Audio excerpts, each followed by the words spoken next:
Good morning, everybody. Ahoy anō nei rā te mihi ki a tātou. I roto i tēnei āhua ka motu wā, tēnei he rōpū hau, ko tū mai i tēnei rā, I raro ngā pōtitanga, ka tahi ka motu. Ahoy anō i mihi ana ki a tātou, ngā kanohi hau, ngā kanohi tāwhiko, ko mai ki tēnei tēpū, ana ko te paparererangi te tahi. Ahoy anō tātou e hui nei ki tēnei kaupapa, kia tātou tēnei tēpū, a koutou e ki muri nei, a koutou e aroha nei ki tēnei kaupapa, tira ki ngā kaimahi, tēnei kamihi, tēnei kamihi, tēnei kamihi. Kia koe e manaia, tuku whakarai, o tātou nei pare. Mai au, kia me te nui, te toimaho o ngā mahi kei o kapu. Koe anō, te tuakana, te tanga Tina James, o tēnei rā, a hai rintia, a rere i tēnei rererangi, ārangi tūhāhā. Welcome everybody, those that attended the meeting this morning, welcome you. Some new faces, some returning faces. And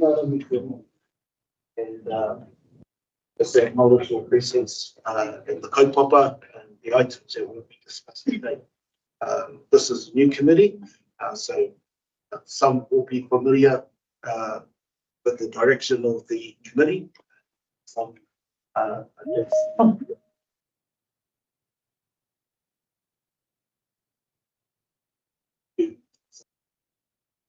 so we'll take the opportunities.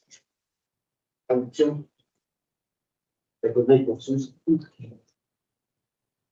So, hoi anō, ka tika, just like open our meeting, officially open our meeting for home here. And we're just going to introduce ourselves. As I said, a new committee, and the fantastic if we just took the time to introduce ourselves. Koe o tātou, let us pray. E te atua Waharoa tēnei rā mātou i te tia, e pai atu ki a koe tēnei rā ki ui mai o manākitanga ki reki ama. Koe anō i te atua tituro atu whai mai ki a mātou i roto i tō aroha.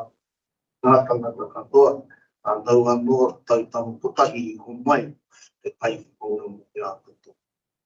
Taka atu ngā te pihingete, ko ia te wahanu te tau, a hoki mahara mo te taonga nui, i whiwhi tēnei ngā, e wharu matua, a tia ki ngā mai a mātou katoa, me a mātou nei kaupapa, a kua whakeiringia, tēnei rā i mai ki precious God,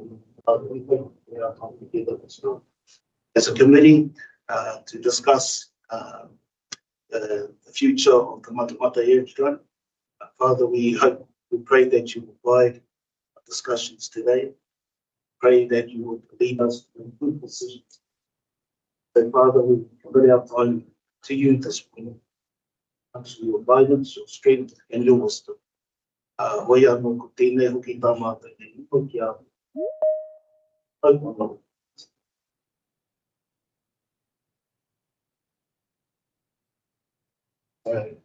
We're just going to take the time just to introduce ourselves as a committee, build their whakapanaungatanga or their relationship with the new committee. So we're going to start from you, James, and we're going to go clockwise. All right, thank you, Brenda. Hello, everybody. Thomas, councillor. This is my Kraki District 5th term on council, and I've been fortunate enough. I've been on this committee with a 3-year interval, but with from its inception in 2014. Yeah, it's a really important committee to be on, I believe, and hopefully we can keep on, as you said, Brenda, making some good decisions. So, yeah, very pleased to be back on again. So you, Ricky. Good evening to you. You heard, I am representing that community. This is my trip here to James. So, yes, I hope for the future that we have a good successful outcome for the airfield. It's been running, but let's make it.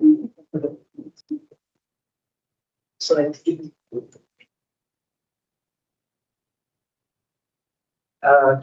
My name is James Sainsbury. I'm a councillor from the Matamata-Piako ward, my fourth term on council, and it's so my privilege to be stepping into the deputy mayoralty for this term. And I guess I was thinking about my connection to the Waharoa Aerodrome, and it's that when I'm on my 21st birthday, I did a skydive, which happened to take off from Aerodrome. And that was all very exciting. But my thunder was stolen a little bit when my grandfather, who came to watch me and was 76 at the time, decided to skydive as well. So he got all of the glory, but that would be my connection to the aerodrome, and really looking forward to being part of this amazing piece of work. We're a very, very special place in our district. Morena kia tātou. My name is Runa Wharawhara, born and raised in Waharoa, from Black Rock, Ngāti Aua Pasi, Ngāti Te Oro, Kapu, which is the Rangi Marae. So I am here today representing Ngāti Haua Iwi Trust. So I'm also the chair of the Ngāti Haua Trust, which is our treaty settlement trust. So I'm here to interest of the iwi, but more to support the Rangi Marae reps and their aspirations. There's a lot of history tied to the aerodrome land, where I guess collectively here represent those interests of our people.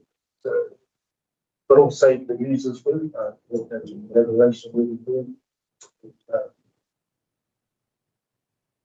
Vision of the aspiration. Council's not new to me. I've been in council for 12 years, but working in Hamilton. I'm currently head of our Hamilton marketing, which is our marketing unit, that looks at policies, our bylaws, mainly. So we do the work working with infrastructure as well. So that's my record. My name is Deacon. I wasn't asked, I was told to. Anyway, but I'm part of Ngāti Hoa, and I want to be there for them and to represent the whānau. But, yeah, that's basically be on here, privilege, and got a lot to learn. But yeah, that's what it's about. Really.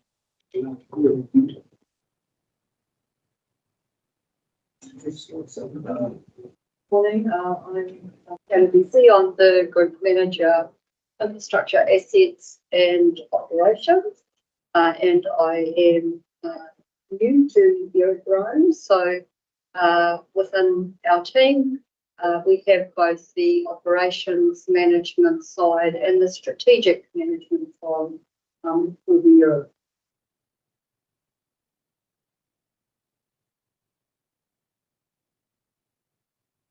We all know who you are. You're pretty famous for now, but anyway. Well, Koto, mai te ria ta tumu whakarai o Matamata Piako, Chief Executive of the Council, been involved in the aerodrome, I don't like to say how long, excited by the progress. And I'm appreciative of Fiona, just to clarify, Fiona is in charge of this area now, and appropriate that she sits at the table. I'm happy to help and guide wherever I can. This is the first meeting, so I wanted to be here to at least to support the knuckle. Dive into our medium. So thank you for the opening of the talk here. Item 3, apologies leave of absence. We received an apology from Ash Tenner. Thanks somebody to and James. Notification of urgent additional business. We haven't had any notifications of urgent business hitherto, so are we good to move that there's no additional urgent business? Yeah, I think. And Rangi. Declaration of interest. So this is just a reminder for everybody to stand aside and if any decision making, conflict arises that may be downstream. And then, does anyone have any declarations of interest they'd like to make at this time? It all looks pretty good. And then confirmation of the minutes on the 15th of May 2025. The ordinary meeting of the Waharoa Aerodrome Committee. Everybody get a chance to look through those minutes.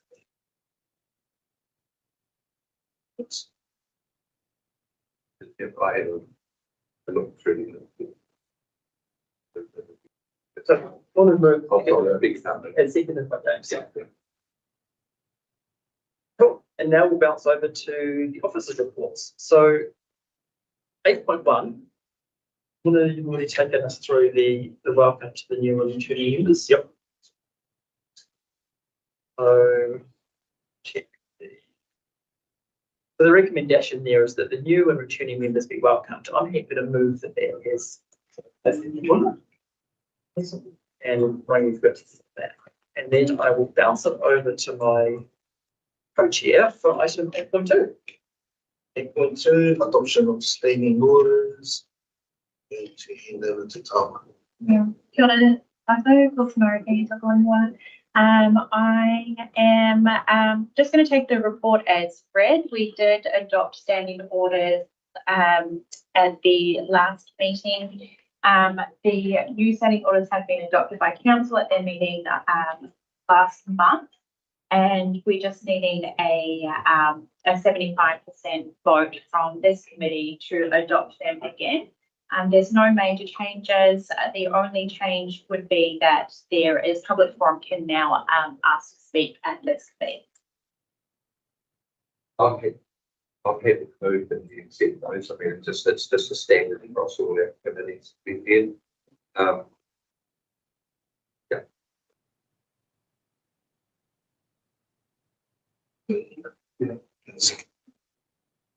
You get it, see.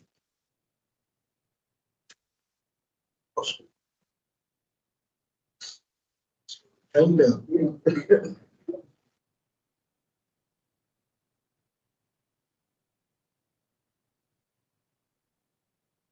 8.3, schedule of meetings. Upcoming again. So the schedule of meetings and the draft work program just proposed if you wanted to add anything else onto the proposed work program or remove. And the schedule, we've just kind of indicated that there would be 2 scheduled meetings for 2026. However, we haven't had council adopt our meeting plan as yet, so there is potential for it to be amended. Happy to take questions if anybody has. So the resolution is to move. To adopt the proposed work program and the schedule of meetings. So the let's see, we have proposed the 14th of May as the first meeting in 2026 with a second meeting on the 24th of September. And then the work program is relatively the same as what has been to the committee previously. Yeah, I'm happy to move the recommendation that the information be received and that the committee confirms the schedule actually says and the draft work program. Essentially, now.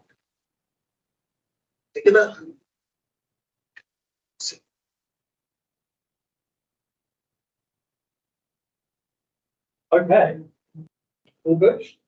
On to item 9.1, which is a slightly longer item, And this is the reserve management and review updates. And right now, we're going to come up and take us through this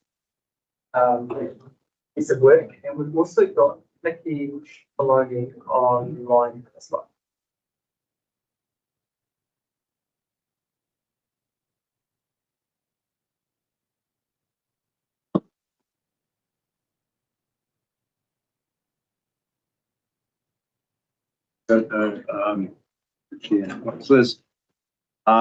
Before we start, I just wanted to introduce Nikki Malone again.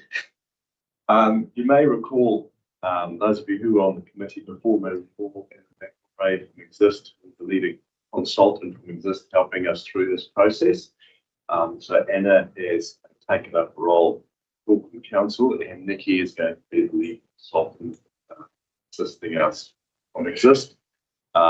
Nikki has covered for Anna in the past when she's been on leave and has done support work in the background, so is quite familiar with the site, piece of work. The purpose of this report is really just to provide a really brief update on this process and where we're at, especially for new and returning members of the committee. The reserve management plan view has been driven to a large extent with the settlement legislation signed a few years ago, and other legislative changes of this age and various other things that need updating. So last year we ran a facilitated process, started off with a hui with Matamata-Piako and other stakeholder representatives in this room sharing their interests and aspirations in the aerodrome. One of the outcomes of that process is that we have two representative groups that have been formed. The Waharoa Aerodrome representative group representing Waharoa and Matamata-Piako, and the United Waharoa Aviators representing the Aerodrome group, the aviation users. The purpose of those groups is for us to be able to be a bit more efficient and effective with our pre-draft engagement. There's a huge range of stakeholders in the aerodrome.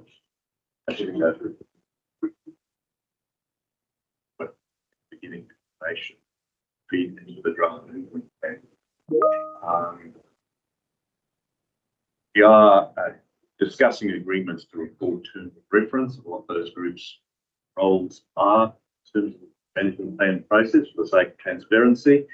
And we'd like to thank both those groups for the work that they've been doing. They are all volunteers doing this stuff at their own time. We had a walkover high school last year with the aviators. I think we're working there. Aerodrome representative group has done a lot of work finding history and cultural significance of the site. Process. We just wanted to also make it clear in terms of the two representative groups, so the two groups that we're engaging with as we're gathering information draft. Everybody who wishes to do so will be able to make submissions, and if they wish to do so, be heard draft that's compiled and down to the information. The next steps that we're proposing is to have a workshop with the committee in the new year prior to the first meeting, so we can do a kind of more detailed recap of where we're at, if it's been done, and also have those representative groups and share things with the committee, start with and seek direction. This is draft management plan.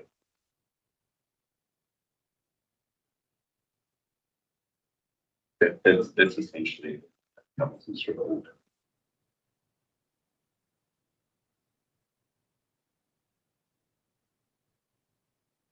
Great. Was there anything that Nikki, can you hear us? And did you want to add anything to that? Tēnā koutou katoa. No, Mark's covered it all. Just very happy to be here again. Welcome. And Welcome. looking forward to getting really stuck into doing the reserve management plan. Terrific. Yeah, so the reserve management plan is going to be hugely valuable. So a terrific piece of work, but I'll open up the floor now for questions for either Mark, Nikki, Boss.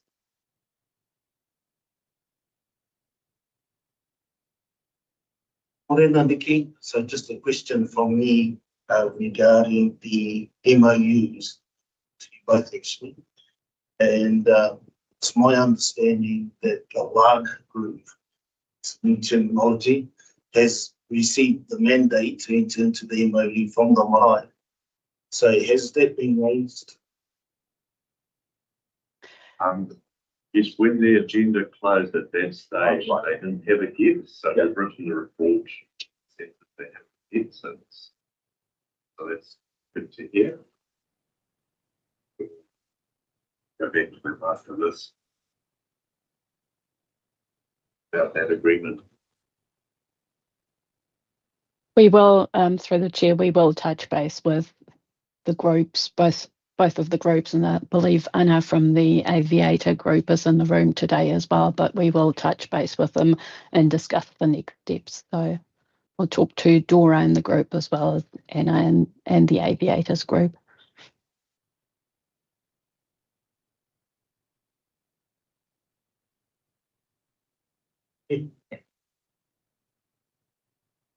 Thanks. Do you have any questions? Mark or okay. Right. Yeah. Good. You any questions? Probably just a quick follow-up question. Once the groups enter into the MOU, what's the expected timeframe for the reserves management plan to be complete? For example, the consultation.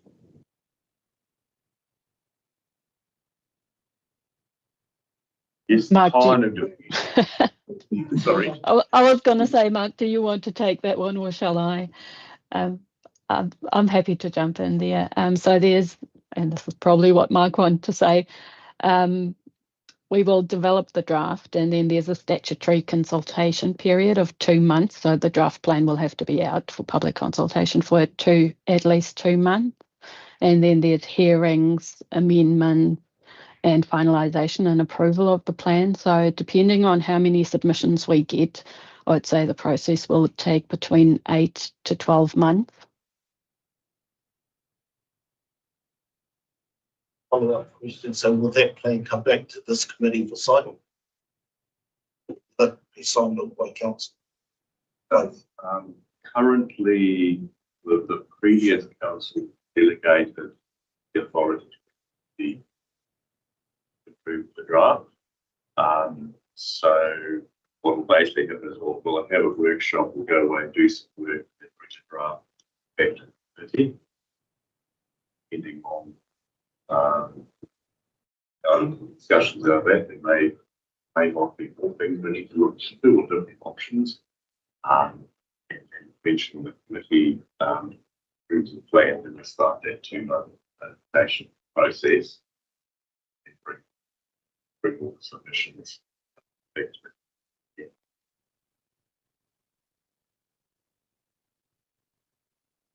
Great. Yeah, I mean, yeah, like I said, like a huge, a very, very big piece of work, hugely important to moving forward. The way that a lot of the history is being captured and articulated, I think is just terrific, and there's something that I've got a lot out of, and really does a great job at explaining where we're starting from and moving to. So, yeah, thank you, Nikki, thank you, Mark. The recommendation on page 84 is that the report be received. So an acknowledgement of the update and where things are tracking. You want to move the recommendation, Rangi, and second it? And on the table, can we have everybody in favour say aye? I then passed. And I guess tomorrow we should probably give a bit of a tidy up because we realised that we didn't have votes on the previous items, which now oversight of excitedly getting going, which is probably quite important because one of them we needed 75% of the votes to get through. So Stacey, did you just want to take us through each of the things that we needed to vote for, and then we'll just have a show of hands.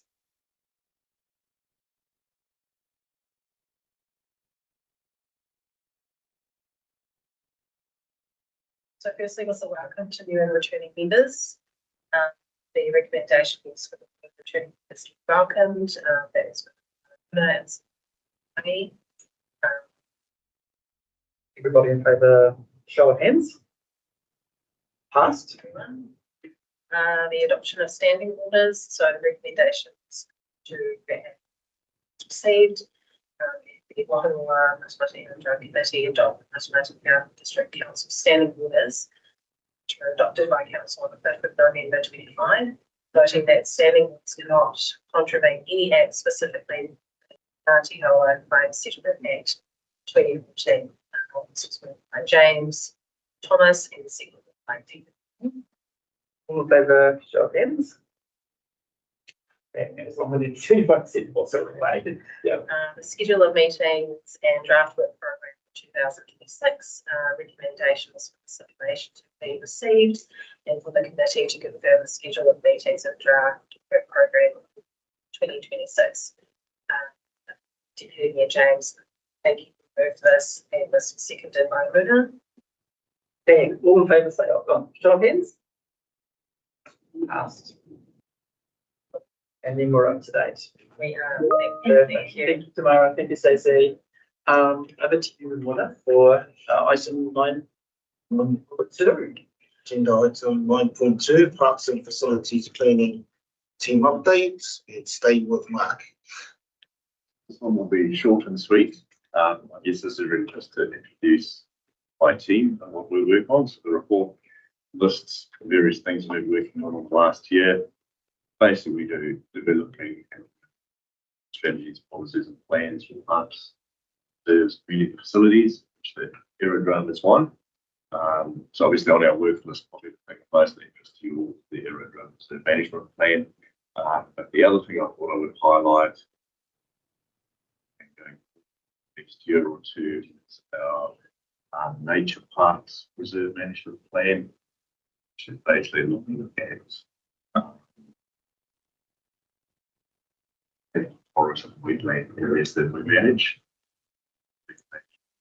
Those and potential interest to this group as that includes Moores Bush Reserve, Jago Road, at the end of the Aerodrome, as well as Harold Catlin Reserve end on Jago Road, as well as Moores Bush Reserve in Waharoa South. So under that management plan as well. So we'll be engaging with UN stakeholders, but it's just I guess an early highlighting of that one.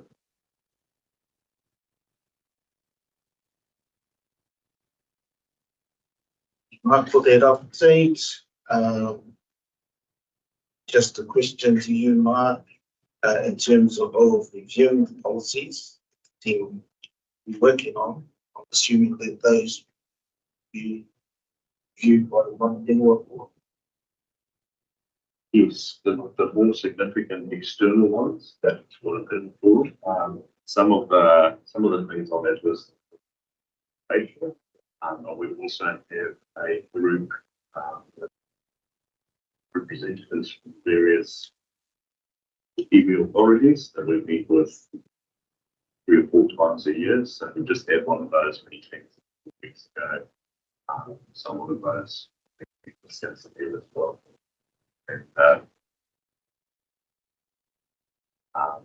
And always a little bit of a particular area with this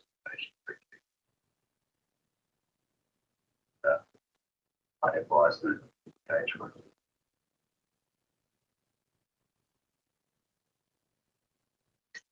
any questions from any of the other members?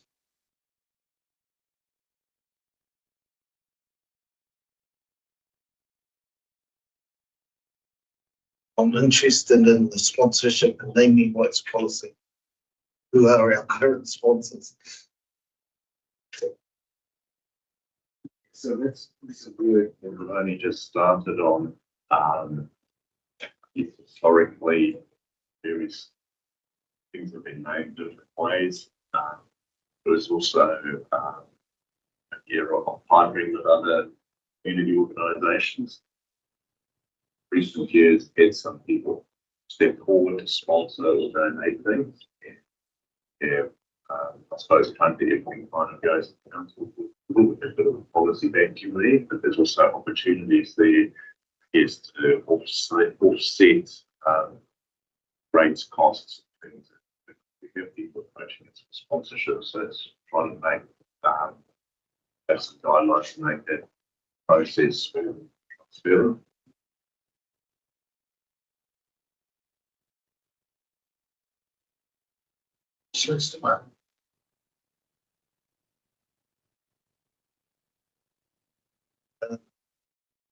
Recommendation that the board has received.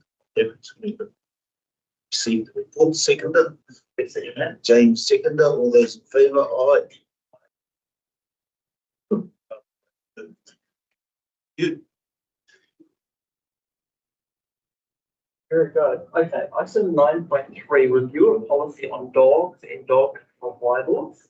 And we have Laura speaking to this item.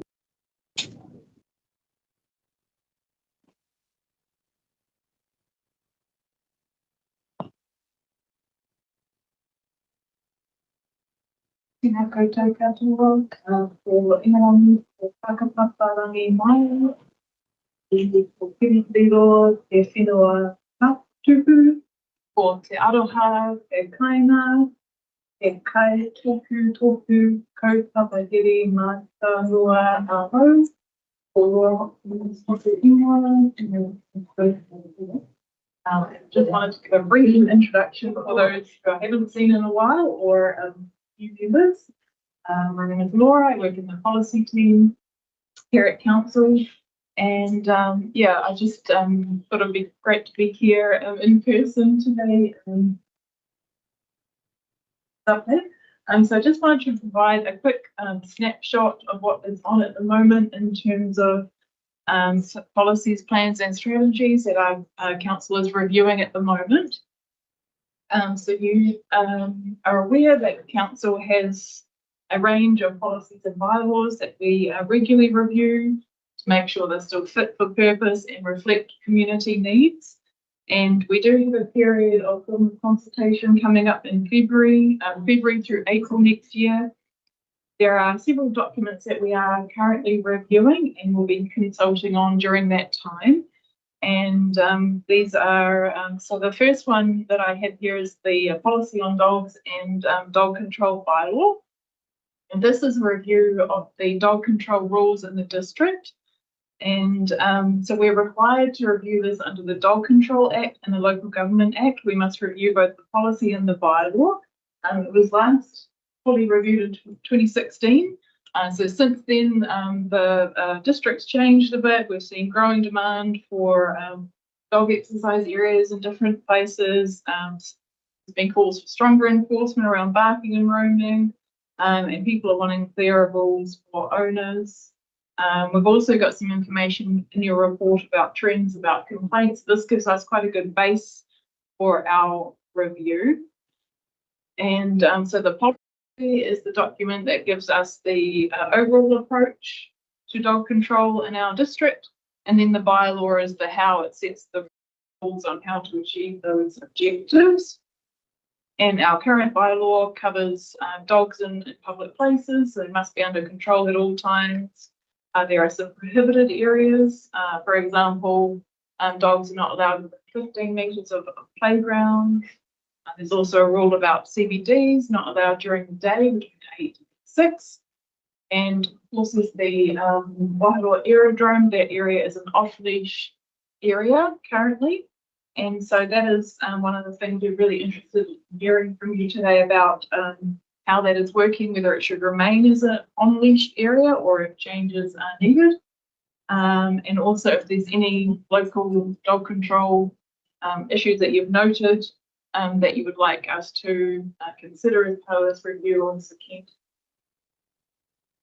Yeah, I'm keen on any feedback to help shape the policy and bylaw before it goes out for consultation. Thank you, Laura. Any questions straight off the bat for Laura?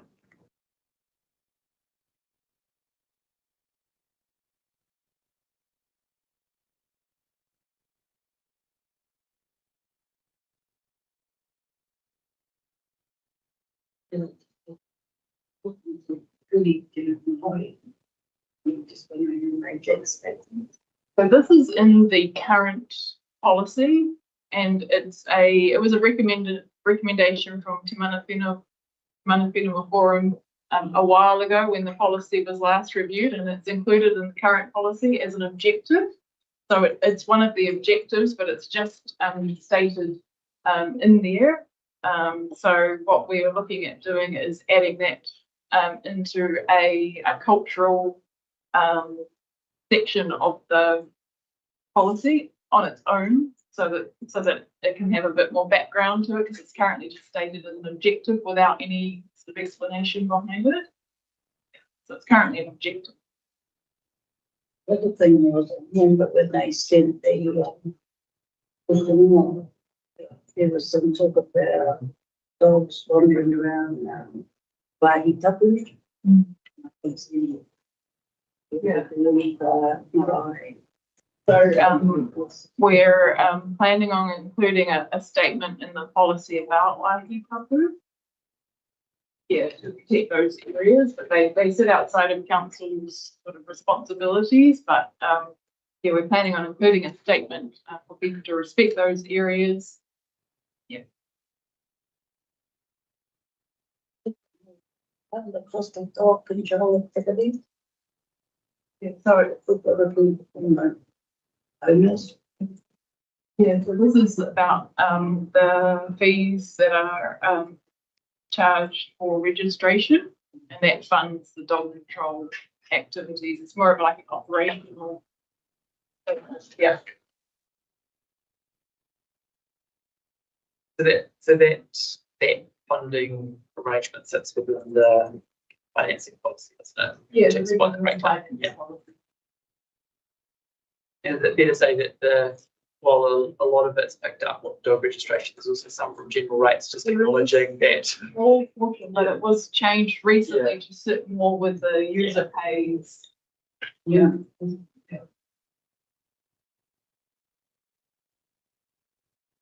So so it's currently an on-leash Yes. area, and I guess I'm interested to hear like how well that's working, or if it's been a problem with the current arrangements. Does anyone heard anything around that?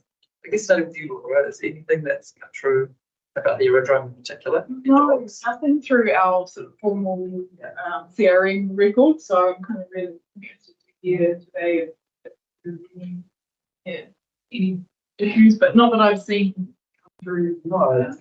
Yeah. Deacon, have you heard anything about the dogs at the aerodrome? No, problem or otherwise? The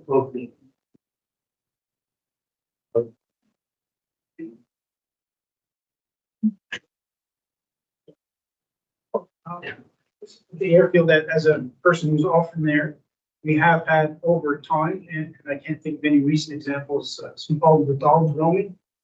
And sometimes we're sort of running across the runway just trying to land with safety. It's happened without any member, and so there's already policies against roaming dogs. There are people who sometimes bring their dogs to the airfield on leash. I'm not aware of any problems with that. Where the current policy, you shouldn't have roaming dogs. Should still apply. It has been an occasion as well.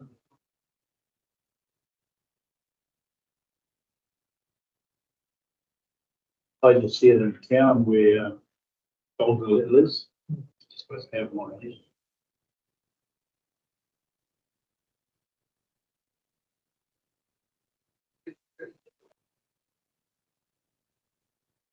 those in the hills, try to keep those. By the time you ring the council, you go around and then they could put new signs up.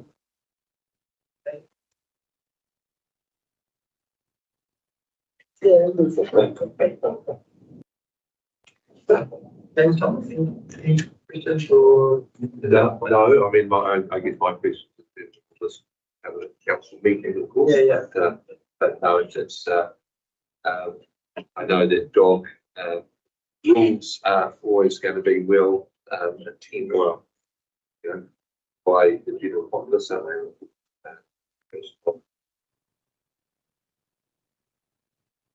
The dog or no, some of the dance.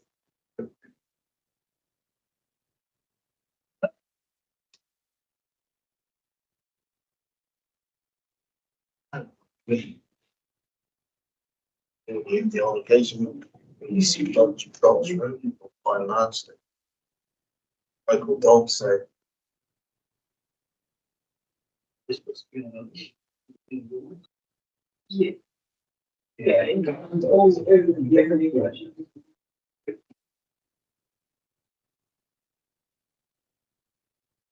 Right, so if I'm jumping to the recommendation on page 91, the recommendation is 1, that the information be received, 2, that the Waharoa Aerodrome Committee provide feedback on local management issues to support the review of council's policy for control bylaw, which, listening to everybody, is really about this challenge of roaming dogs that are off leash areas where they shouldn't be. So certainly consistent with a lot of the messaging that's been coming through. So again, just reiterated as a real problem in the community. The Waharoa Matamata-Piako Committee provided feedback on the designation of Waharoa Matamata-Piako as a leash control area and any suggestions for changes to the current dog rules for the area. And it sounds like, including contributions from the gallery, that actually keeping it as an on-leash area seems very, very appropriate for that space. And again, roaming dog is a problem, but there's already the rules in place to manage that as best we possibly can. So sounds like, is it fair to say that the committee is supportive of the current designation remaining as it should be? And then fourth one, point 4, Waharoa Matamata Aerodrome Committee provided feedback on effective ways to engage with the local communities to support the review of the council's policy, dogs and dog control bylaw. So that's one we've been touched on. Did anyone have anything, any particular suggestions around? I'd be interested in the Aerodrome, how to provide feedback. I guess, did you want to just give us a quick overview of what the default is? And be added to that. So this will be happening next year between February and April. So it's quite a long period. So that's where the draft bylaw policy do that. So yeah, so we're wanting to know any sort of local things we can do to talk to the local community. We'll have all of our normal opportunities, all of our online opportunities. We'll be going out to markets and things like that. We'll be trying to get around district and get out in front of people. But yeah, if you do have any sort of local hui or any suggestions where we can do that, that would be crucial. We can do that into our plan. Yes. Right, if you need recommendations to add extra components, and I guess that's open regardless. Anything to raise at the moment?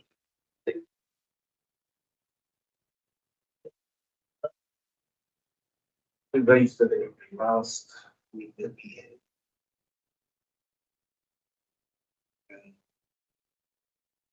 Potentially work out with content that lies negotiating. And then using the MRI people, that's probably the most effective is there. But then the MRI pages with lots of cancer stuff. So it's just finding that middle ground. So it's something that's worth the discussion. It's something that's worth be able to support in terms of their engagement. Sees that are coming up for review. I just think it's often step forward. But it just needs to be negotiated with the guys and the administrators, those people.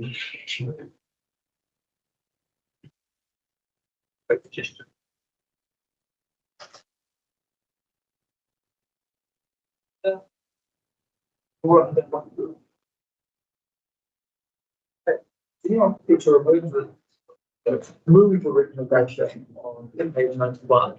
I'm happy to not remove it. Thanks, Thomas. Second. Any bang.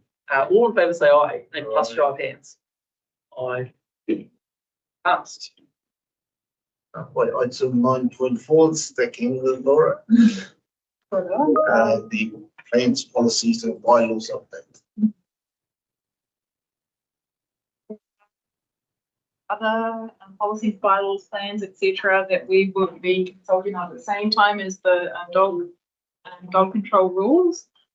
So we have a land transport bylaw, a local Easter Sunday shop trading policy. We have our climate resilience strategy, fees and charges for the 2026-27 year. Obviously, that includes the aerodrome.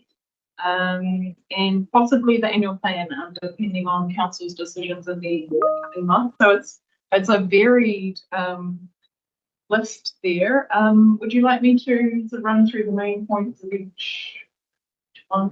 Yep. Okay. So brief summary. So starting with the land transport bylaw. So this one was originally due for review at 2027. But that's when we're reviewing our long-term plan. So we're bringing it a bit earlier to free up resources for the long-term plan process.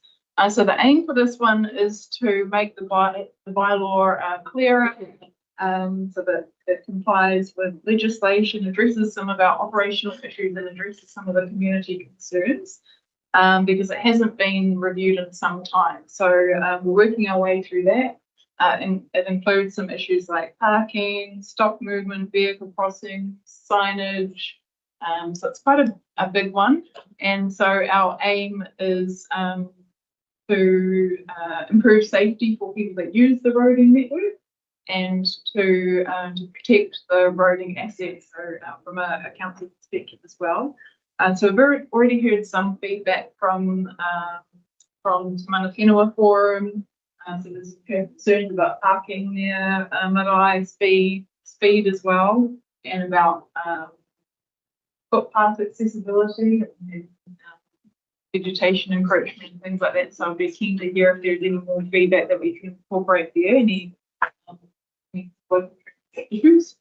And then we have our local Easter Sunday shop trading policy. So the default in the legislation is that most shops are not allowed to be open on a Easter Sunday, and councils can have a policy if they choose to or not. And we currently do have a policy, and council's policy is to allow shops across the district to open on Easter Sunday if they choose. And so we're reviewing whether or not we should keep that as it is, amend it or revoke it. And if it is revoked, then trading around and the default would be the legislation. So if there are any local considerations that we should keep in mind for that one. We also have a draft climate resilience strategy, and this was developed with the Te Mana Forum and focuses on council resilience, community adaptation and sustainability. And if there are any local priorities or concerns around climate resilience that you would like us to incorporate, we'd love to hear about that. And also fees and charges. So these are reviewed every year as part of the annual plan process or the long-term plan process. And there are proposed changes, including to the aerodrome, and that's included in your report here. So keen to hear about that as well. And finally, the annual plan. So this is to provide you any updates in year 3 of the long-term plan. So next year we'll be reviewing the long-term plan again. And council will be making a decision about whether public consultation is needed. And we're just working through the draft budgets on that one. And so there are a few little policies that are associated with that need to be updated, like the development contributions policy and revenue and finance policy, few tidy ups here. So yeah, there's a bit of a overview. There are quite a few different topics in there, and so that's why we've got a bit of a longer period to give some time for each topic, so it doesn't get too confusing, and that people who are interested will have the opportunity to have their say on each thing. Yeah, so very keen for any feedback on any of those topics, or if there's anything outside the forum, please separately. Oh, yeah, thank you. Questions to Laura? Yeah, other one.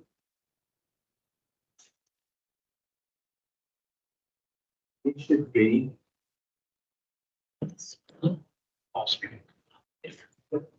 There should be traffic signs, both sides coming into the mile. There's nothing. We've already had two deaths on that road. And it is a safety issue. When I used to do work for council at night, I could be driving back about 10 at night because of a call out, and there's truck and trailers right behind me, and they're we go towards Morrinsville, they've got a road there, and it's got lights and it's got speed cameras. Not speed cameras, they've got a speed limit. And the same way if you go to Cambridge, it's the same thing. What I'm saying is safety. Talking about sorry, you talking about the light up speed.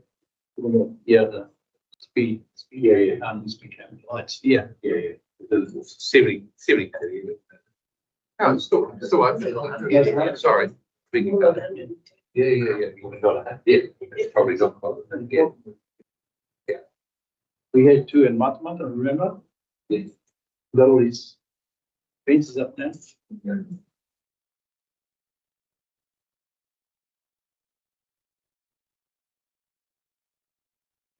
All right. That's sort of. Like, hadn't speed it. Yeah. It's the end of class. We did some work through the week that already.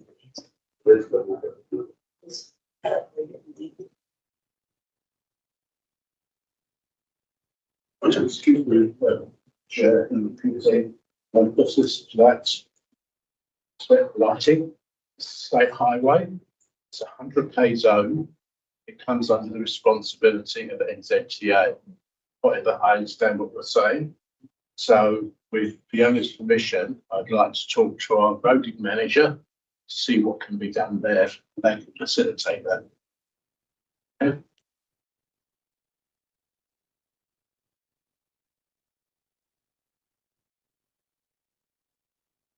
Any other questions to Laura?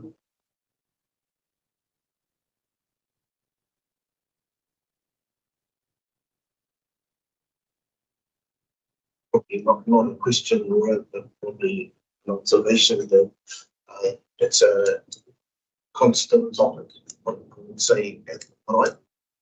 I agree around the traffic. Two things, noise and then the speed of the traffic. Then travel past the right. So yeah, like people see the safety clip. So, and I know that there has been engagement from some members of our line. So it would be worth making contact with those people that have an interest in transport. I will and share those contacts with you directly. I know how it's been a constant in that space. So it is something that we can be interested in. Policy.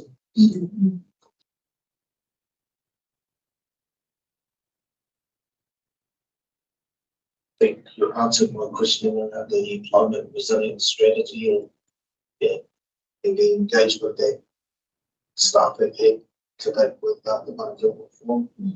The input into the strategy, so that's pleasing. And yeah, I think we are involved in the PC around development contributions, policy, and that stuff. But yeah, there's just my comments. Any other questions from any other member?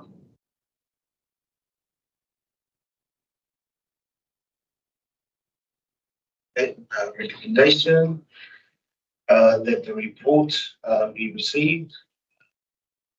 Second part of the recommendation, there's three parts to the recommendation. Parts 2 and 3 be typical. Waharoa Matamata Aerodrome Committee provide feedback to staff to inform the review of topics included in the 25-26 review cycle. So we've discussed that, had the opportunity to make some comments to explore it. And part 3, the Waharoa Matamata Aerodrome Committee provide feedback to staff on effective ways to engage with community during the upcoming consultation. And discuss that as well. So I'm happy to move that the recommendation. Seconder, taken. All those in favour, aye. Aye. Carried.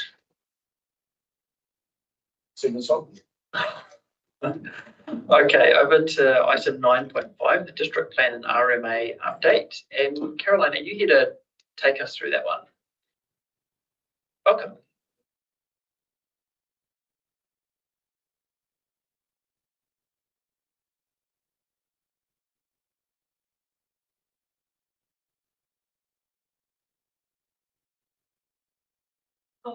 Good morning. If members are happy, I can just provide a summary and questions after that. As you can see, we've been quite busy in this space, and the first thing we have is the plan change exemption applications. So as part of RMA reform, they introduced plan stop, which meant that councils had to halt any of their own plan change applications unless an exemption was applied for. So we have 2 of those exemption applications. One is PC 65 minor matters. So that was to correct anomalies in the district plan that were causing inefficiencies or unintended consequences. They were matters that were covered in plan change 61. So we've just carried them over into that plan change.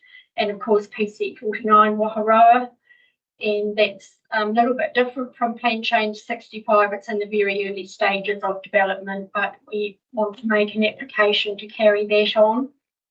And just an update about plan change 62, which is the application on the Calcutta site. We made requests to the applicant for some further information, and they've been coming back slowly with pieces of information. And we do have a meeting scheduled with them on the 11th of December to have a pre-Christmas catch-up. Our growth strategy, council have given support to staff to progress this work. Staff have been waiting for the WISE's population data from Waikato University, and they're due very soon. So work has already commenced on understanding the district's existing capacity. We will, this work is very important as it will contribute to the spatial plans that will be required as part of the RMA reform. Just moving on to the RMA reform, the table in the report just gives you an overview of the complete process, and we've just got some updates there. National Environmental Standard Papakaianga and the one for the granny flats. They are due to be operational in the beginning of the new year, and we will provide an update on our district plan page about those and the different rules, because they won't be the same rules for each one. fast track approval amendment bill. Council did make a submission to that on the 17th. So that bill was really looking to speed up the process. I think with the combined number of amendments, it was hoped that it would speed things up for applicants from about 6 to 8 weeks. But that would reduce consultation time. So we raised some concerns around that. And there was also some ambiguous wording related to the provision of infrastructure. One reading of that particular provision, it did look like third parties could be made to supply infrastructure, which would be the council. So we asked for some clarity around that. And we're obviously awaiting the 2 new bills for RMA reform. The material from the government had indicated late November, early December, so we are expecting them anytime soon. As I mentioned, we are updating the website to try and cover all these things off. So we have an RMA reform page, just to take you through the key steps of that. The plan stop page, which will update you on the exemption applications as they process through. We have a fast track page to update you on those type of applications and the role that the council plays in a fast track application, which is not the role of the decision maker, but it's a government-led process. And as I mentioned before, we have the new page for granny flats and popcorn when they come out. Council's been approached for by 6 iwi to undertake mana whakahono arohi agreements. These are statutory agreements provided for under the RMA to give iwi more certainty around consultation, not just in the RMA space, that can be in a number of spaces. Work's progressing on those agreements. There was a meeting last week with Ngāti Hawa and Rakawa, and that meetings and that work will be ongoing. Future Proof project or the Future Proof group, council is a part of that group. So 2 significant pieces of work there at the moment. One is the Hamilton to Tauranga Spatial Corridor project. So that is to ensure that growth and transport decisions are integrated along that corridor, and that will contribute to the future-proof development strategy. And another piece of interesting work relates to predicting demand for retirement villages in the region, and this is to better understand the needs of this community so we can understand the impacts on land requirements, servicing and transport. Happy to take any questions. Great, thanks for the update, Caroline. Any questions?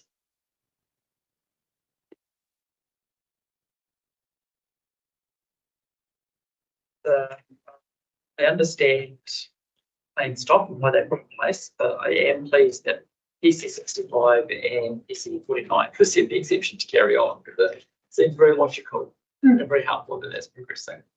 Yeah. Is Blue Chain 61 the Gower Reserve?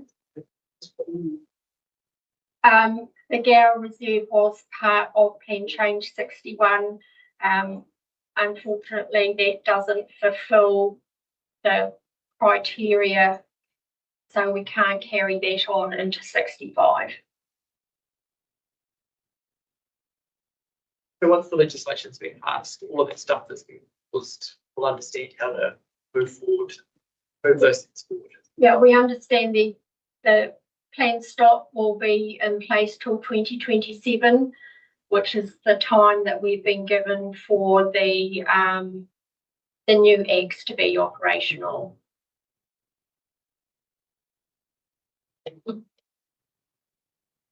Some buildings are exempt from RMA. So what? Our buildings are exempt from RMA because there's a public announcement that small shares for our buildings were exempt from RMA. So that was, I think that was the Building Act, that some things would be exempt from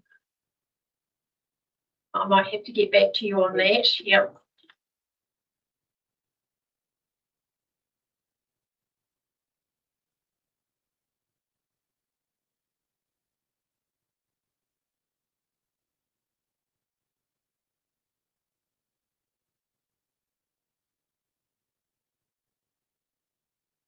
Any further questions?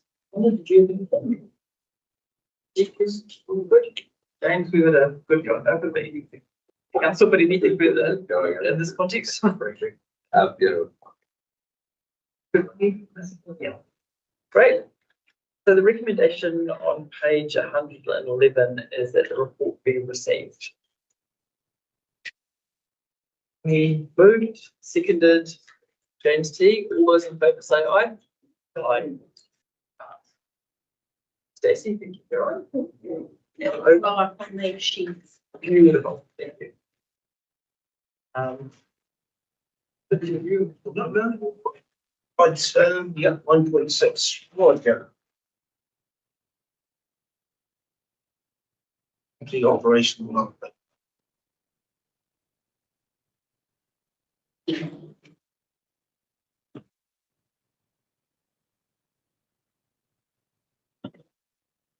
Good morning, everyone. I understand that previously this report has been attached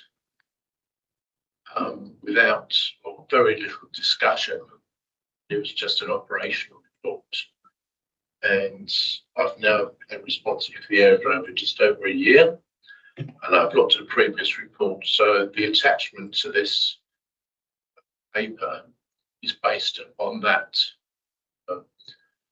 What I would like, I'll run through it in a minute. Hopefully you have a copy of this attachment. Yeah, it did come late. But as I run through it, if you could bear in mind, is there anything else that you'd like me to report on at future meetings? What this committee would really like to know? So basically it's from an operational point of view, in other words, what the airport does on a day-to-day, week-to-week basis, the activities that we have, looking after the property, key things.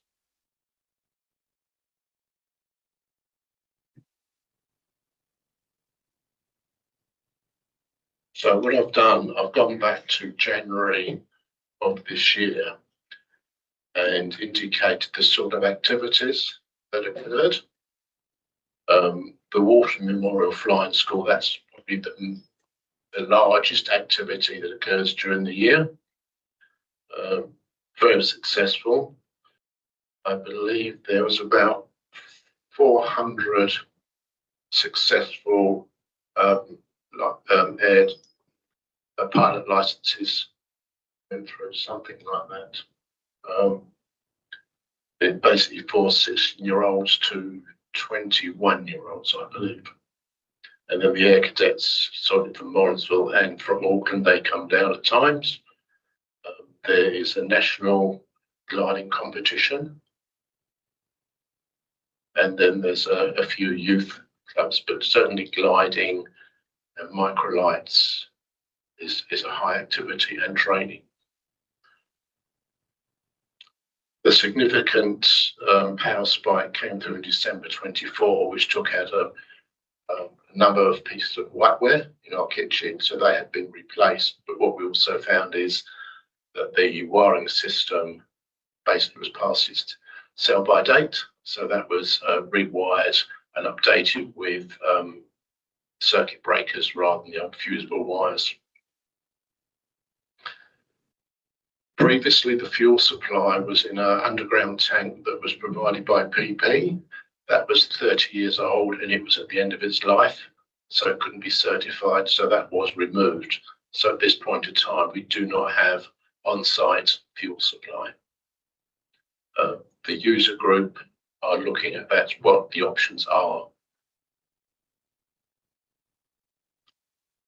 This year, the Civil Aviation Act of 2023 came into force, which applies to all aerodromes, if you like, our smallish rural right through to Auckland International. So it's a question of interpreting the rules.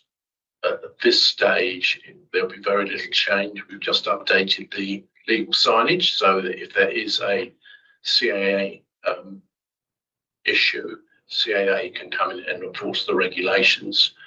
Basically, the CAA would enforce the regulations once people left off the ground or off of the live runway. That is not the option for council to enforce out the CAA to do those sorts of things.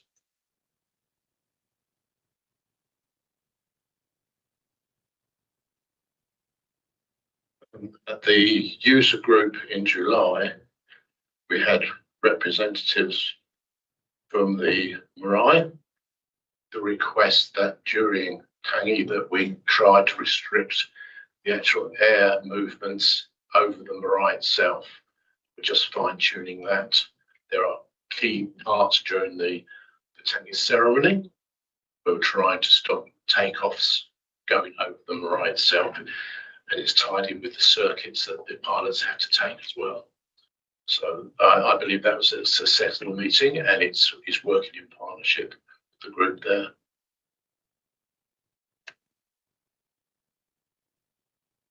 There is a late change to this report. The Aeronautical Information Publication, the AIP, that is basically the rule that is produced for every aerodrome in the country.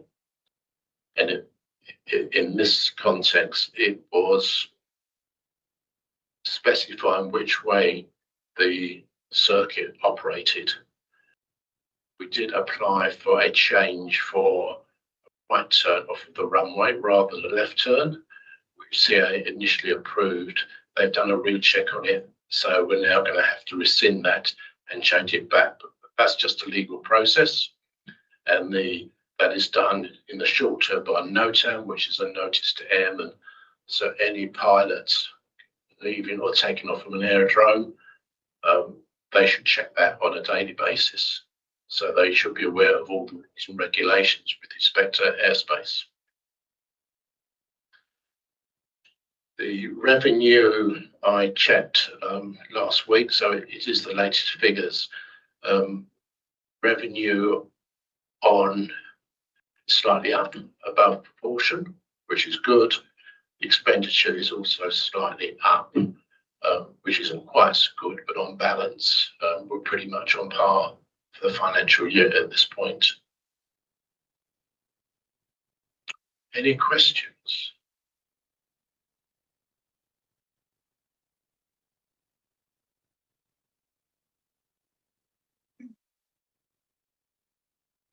I mean, I didn't have any questions, but I did like the report, and I appreciate that it's very operational. So not much that I can contribute in that part of it, except to say that the development of the tangi protocols with the marae it was really great to see that it's becoming a bit more nuanced as time goes on. And reassuring to hear that it's been really good discussions to make that work well for everybody.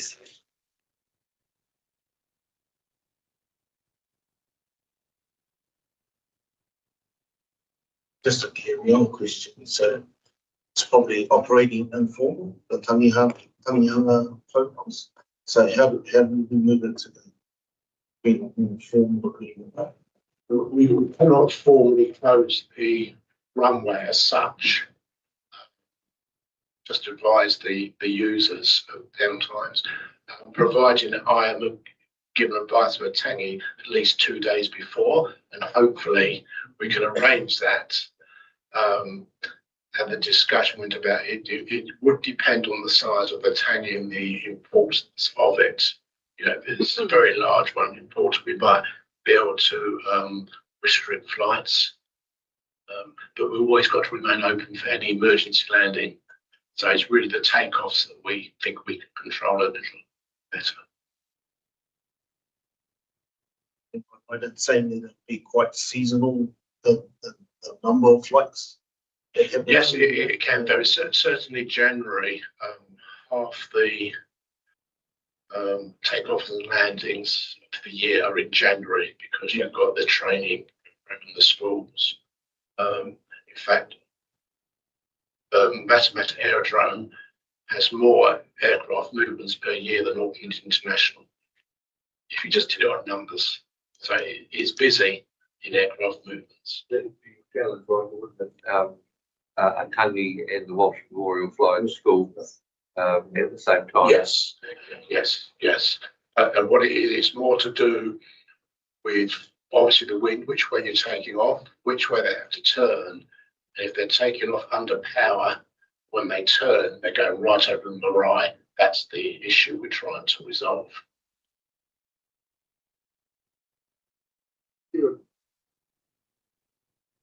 It's in practicality terms.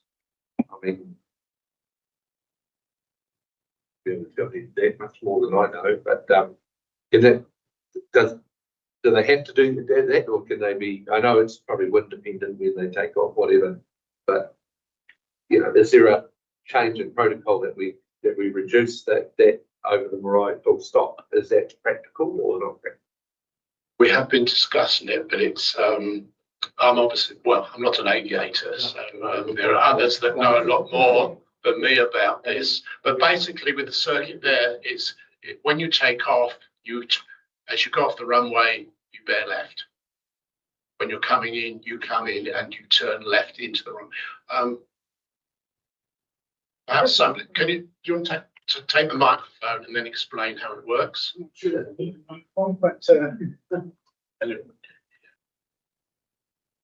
But the taking off over the marae is something that popped up in the last few years.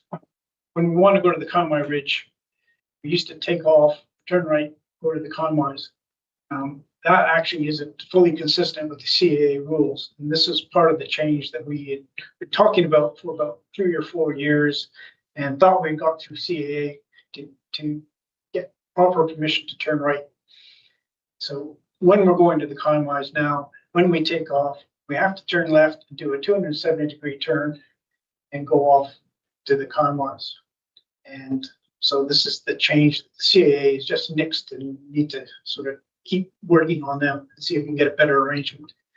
But I think when there's a tangy on, when we know about it, we can plan to make other arrangements. So when it's a normal flying day, most of the operators, we can adjust our course or maybe pause our operations. That's not a problem. We want to be as respectful as we can. The Walsh is a particular problem because they go from morning till dusk. And I'm not sure they were at that meeting with the protocol there. Can I say something? Can I just finish here? They are, thank you. They can accommodate their schedule. They just need to know that that's happening. So they run a mixture of flights and theoretical training and so on. So it's a question of getting in touch with the chief flying instructor of the Walsh to say, okay, on Monday between 9 and 10, 11 and 12 or whatever, can you please be a little bit more considerate and go elsewhere? So Aaron, Derek, you know Aaron Silko? So he's the chief flying instructor for the Walsh. It's a question of communicating that is happening. I appreciate that it's not always easy to say 3 days in advance this will happen, but there are things that can be planned and there are things that can be accommodated in the day. Like Dave was saying, for the gliders, they can take it slightly different. We can take it slightly different. The Walsh is taken care of, the locals are taking care of. The itinerants, there's nothing we can do. They will come and go, but that is not really, I think, the main problem for you guys, the guys that come visiting. The thing that is a problem is the constant foolishness. And I think Roger was saying it's work in progress. We need to establish a communication protocol. How does that get communicated? I believe you two had a conversation on the last one. I got a call. I rang Roger. Roger said, I've already talked to Rangi. Okay, fine, I got out. It's just a question of fine tuning the process. Yes, that's probably what I was leaning towards, formalising the process. who contacts who, you know, so we're not. And making sure that there's always a fallback, Yeah. so that it, Roger is allowed to take a day off. It is not. So there is a formalizing a process with one fallback person. Yeah, so we get past that formalised process to the line and Get that organised.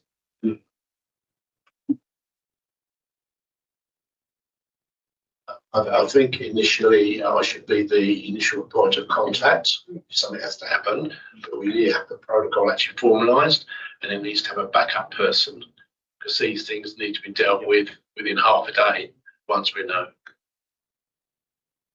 But from an operation point of view, we'll make it work. Just a question. So is it just on January? Is that the busiest times? Is it? That's probably when the most flights are. Yes. Yeah. The Walsh will be there from, usually they arrive in the first full week of January. So that would be the week starting the 5th. They are there for 2 weeks. So that is the final on the impact. And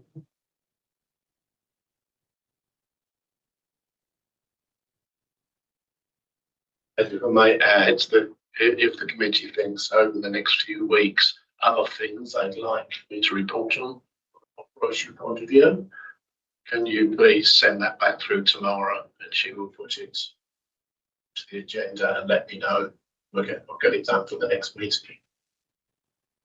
It's working on 4.5, doing the trees on the road on State Highway 37. The height's not a problem, it's the width. The trees are coming out onto the roadway. And when you look from the marae, you can't see a car, but and then tree and it comes quite quick. So the trees at the edge, Yes. the trees at the edge of the state highway, we do have to keep the tops down. They have been checked and they're okay from a flight path point of view. They may well be moving out onto the state highway, so that's a different process. But I will check onto that, yeah.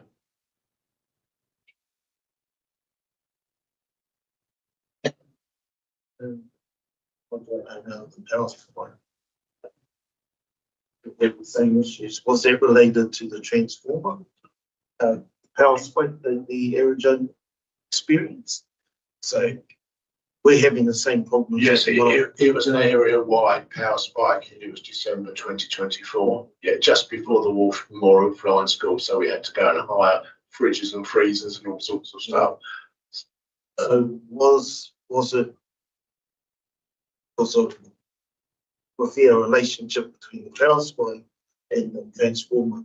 I don't know. It'll be the power company. We had the same issues at Yeah. right. At that time. I'm interested to read that you guys had the same around the Yes. same period of time. Yes. And Yes. So what they've told us is that we have to replace the transformer by the electricians.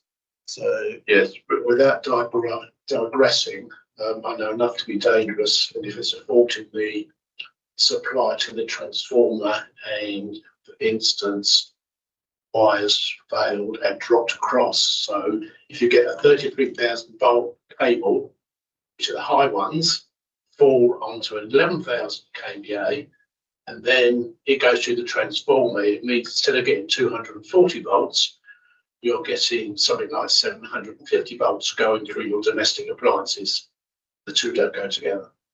So that's what I mean by a power spike. But I don't know if that was the cause, but that is one of the causes. So they replaced the transformer. It's likely it was. Yes. Oh, yes, it was a power company supply issue they would have had to fix, yeah, independent of the council. So I'm interested to know whether you fellows at Aerodrome has received the same report saying that the transformer isn't big enough. I haven't seen their report, I don't know. But we share the same transformer. Right, yeah. Let's get it back on. Yes, yes. Can we have a conversation about that afterwards? Can we have a conversation about that afterwards? I don't. No further questions from me. Any other questions to Roger? About Hector Roger, I know there's a little group that's been to projects and others. I have told one of them that they should be coming to us. We can deal with it, us them, he just created another group. But the management us and just going to tell them maybe that they should come to us. Because when I rang you, and some other people came and said they rang you, because we had organised with swaps to do the highway 27. And so other guy said, oh no, we've got a band with a ring. So said, just go ahead for today. Gotta work something out today. Instead of this crossing. Yeah. Just so we're clear, because I was told to review. Them.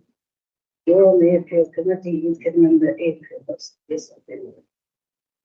So that some others. Yeah, and anything that's operational should be. Just gonna cut the little loose. Yes, yeah. If it's us. No other questions to Roger? Yeah, I got one. So with the transformer at the gate, I think we know the saying, prevention is better than cure. And is with the transformer being in the driveway, if for some reason, I'm not saying we want it, someone hit it.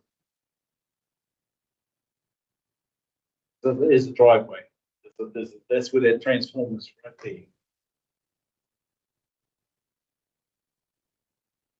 So it's in the driveway to the right? Yeah, just on the right hand side, just there. The same, someone comes in there or truck, whatever, smacks into that. Yeah, it is something that you have to take up the power.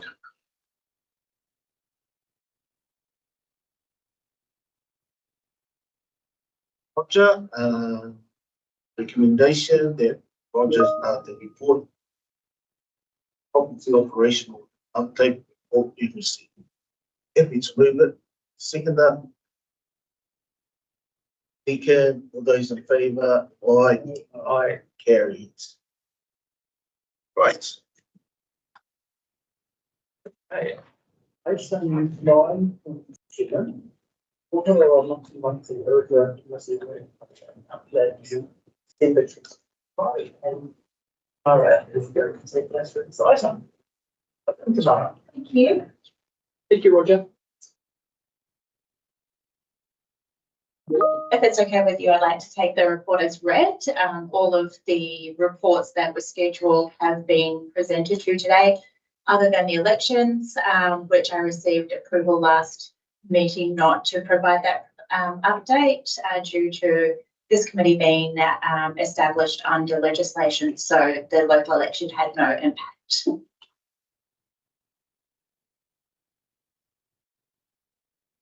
Okay, great. So the work program has been included on the PDF and I'm sorry, This current year. So that is the one for December is the most recent and it's a standing item of this committee. We just go through the work program to make sure that we've covered off all of the items. Great. And so I don't have any other comments on that. Does anyone else have anything to add? Okay, well, the recommendation is the information we received. Have a move on that. Yep. Well, no, you can do it. Rangi, all those in favour? Passed. Thank you. And with that, I'm happy to declare the meeting. And I'll pass it over to my co-chair, so. Of the meeting. Pass it